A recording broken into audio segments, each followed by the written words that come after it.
전세 없어지면 월세 살면 되지. 혹시 이렇게 생각하고 계신 분 있으시면 이 영상 꼭 끝까지 보셔야 합니다. 숫자로 보면요. 서울 아파트 평균 월세 151만 원입니다. 30대 직장인 평균 월소득 350만 원 기준으로 월급의 43%가 집세로 나가는 겁니다.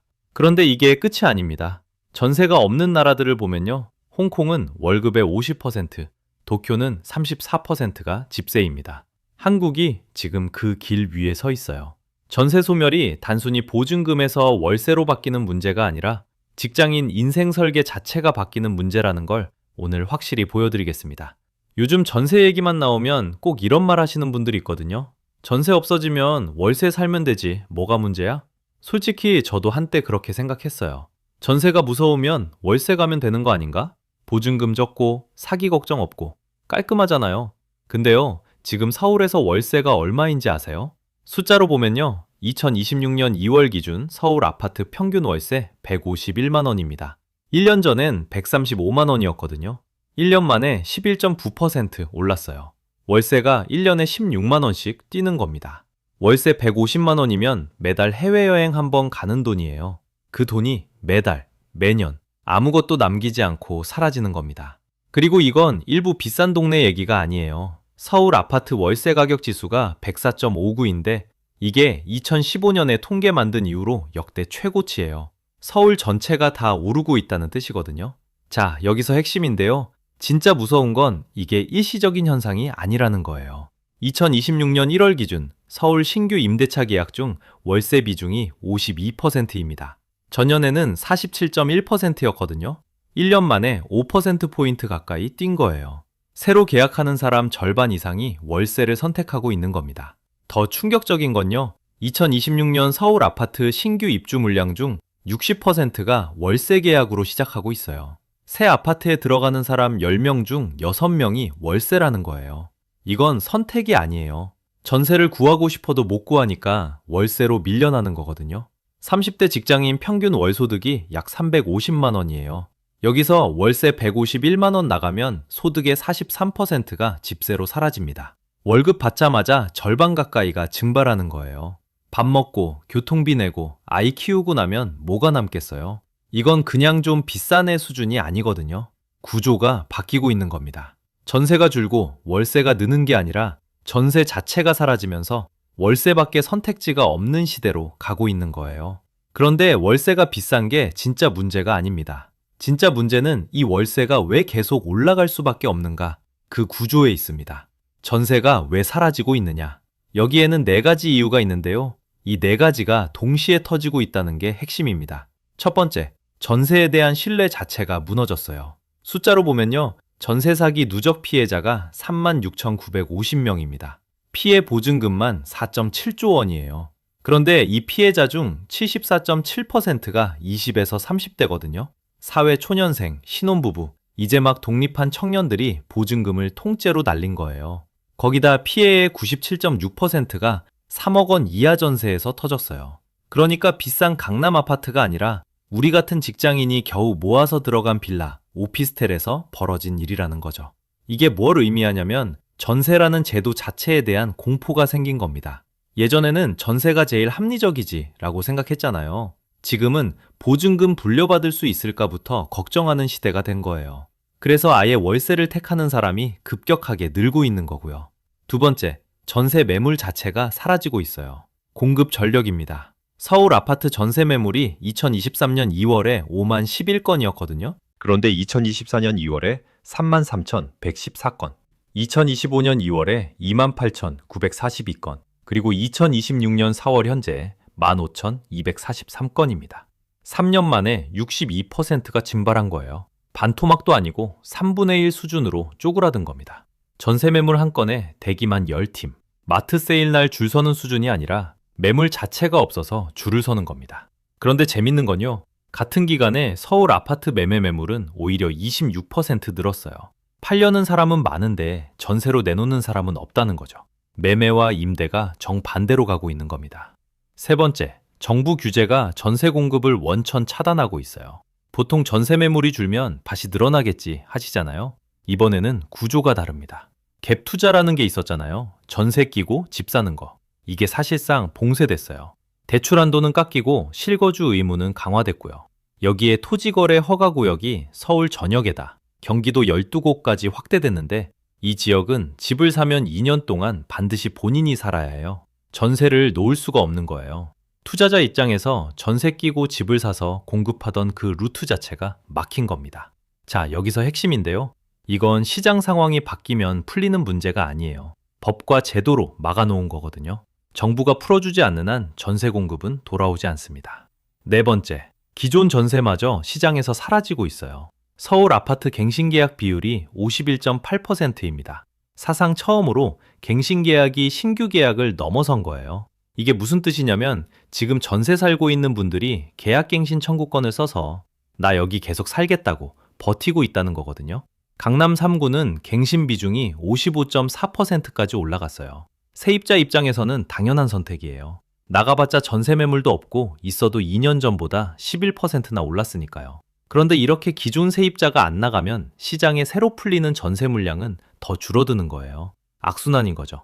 정리하면 이렇습니다. 신뢰 붕괴, 공급 절벽, 규제 봉쇄, 유통 감소. 이 네 가지가 동시에 작동하고 있어요. 어느 하나만 해결돼도 전세가 돌아올 수 없는 구조입니다. 전세 사기를 막아도 매물이 없고, 매물이 늘어도 규제가 막고, 규제가 풀려도 기존 세입자가 안 나와요. 전부 다 풀리지 않으면 전세는 돌아오지 않는 겁니다. 자, 여기서 핵심인데요. 전세가 사라지는 건 알겠는데 그래서 월세로 가면 직장인한테 실제로 어떤 일이 벌어지느냐?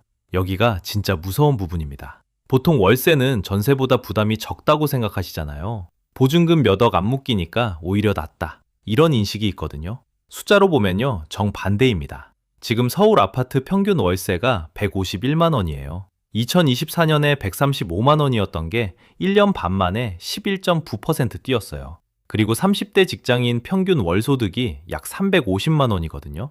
여기서 월세 151만 원 내면요, 남는 돈이 199만 원입니다. 199만 원. 이 돈으로 밥 먹고, 교통비 내고, 통신비 내고, 보험료 내고, 저축하고, 노후 준비까지 해야 돼요. 월급의 43%가 집세로 나가는 거예요. 월급 받자마자 거의 절반이 증발하는 겁니다. 자, 여기서 핵심인데요.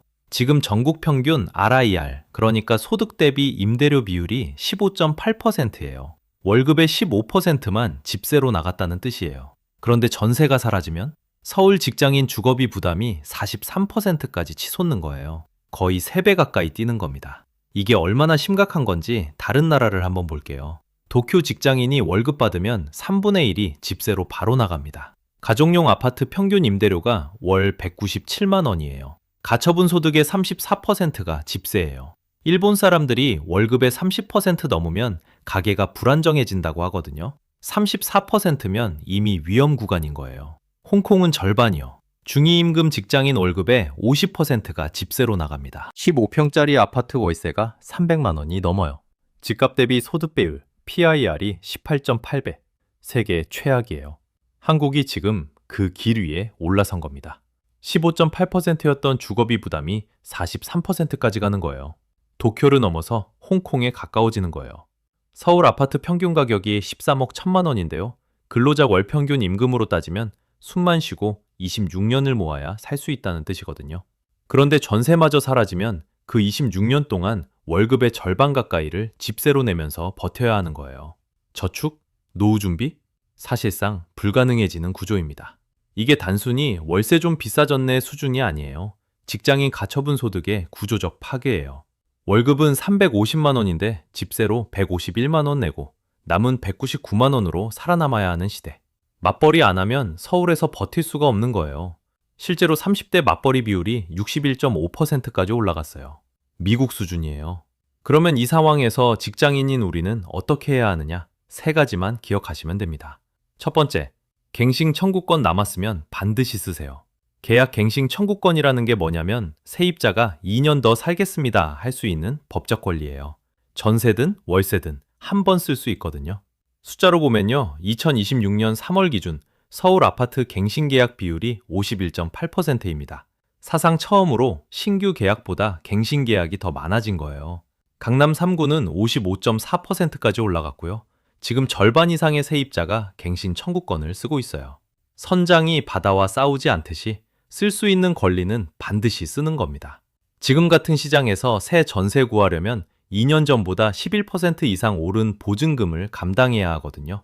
갱신 청구권을 쓰면 인상률이 5% 이내로 제한되니까 이건 진짜 쓸 수 있을 때 무조건 써야 하는 카드예요. 두 번째, 전월세 전환율 계산법을 꼭 알아두세요.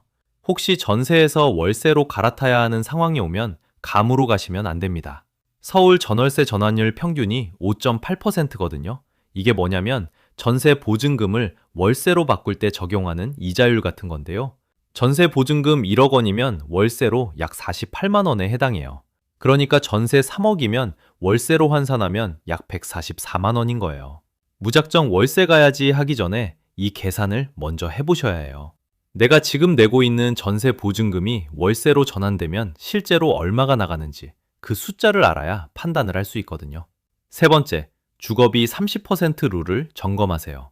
일본에서는 소득 대비 주거비가 25에서 30%가 적정선이고 30%를 넘으면 가계 불안정의 시작이라고 봐요. 그런데 서울 아파트 월세 151만 원 기준 30대 직장인 월 소득 350만 원 대비 주거비가 43%예요. 이미 위험 구간을 한참 넘긴 거거든요. 지금 당장 내 월 소득에서 주거비가 몇 퍼센트를 차지하고 있는지 계산해 보세요. 만약 30%를 넘고 있다면 이건 저축이 안 되는 게 의지 문제가 아니라 구조의 문제라는 뜻입니다. 정리해보면 이렇습니다. 월세 살면 되지. 이 한마디가 사실은 가장 위험한 아니함이었어요. 전세가 사라지는 건 단순히 보증금이 월세로 바뀌는 문제가 아니거든요. 전세 사기로 신뢰가 무너졌고 전세 매물은 3년 만에 62% 사라졌고 갭투자 봉쇄에 실거주 의무까지 겹치면서 전세 공급 자체가 막혔고 집주인들은 아예 월세를 선호하는 쪽으로 돌아섰어요. 이 네 가지 구조적 힘이 동시에 작동하고 있어요. 어느 하나만 풀린다고 전세가 돌아오는 게 아닌 거예요. 이건 비가역적인 변화입니다. 그리고 월세 시대가 되면 직장인 월급의 30%에서 43%까지가 주거비로 고정돼요. 매달 월급이 들어와도 절반 가까이가 집세로 나가는 겁니다. 도쿄가 34%, 홍콩이 50%였잖아요. 이건 그냥 돈이 좀 더 나가는 문제가 아니라 결혼을 미루고 출산을 포기하고 노후 준비를 못하는 인생 설계 자체가 바뀌는 문제예요. 주거비는 단순한 지출이 아니라 내 인생에서 뭘 할 수 있고 뭘 할 수 없는지를 결정하는 구조입니다. 지금 내 주거비가 월급의 몇 %인지 오늘 한번 계산해 보시길 바랍니다.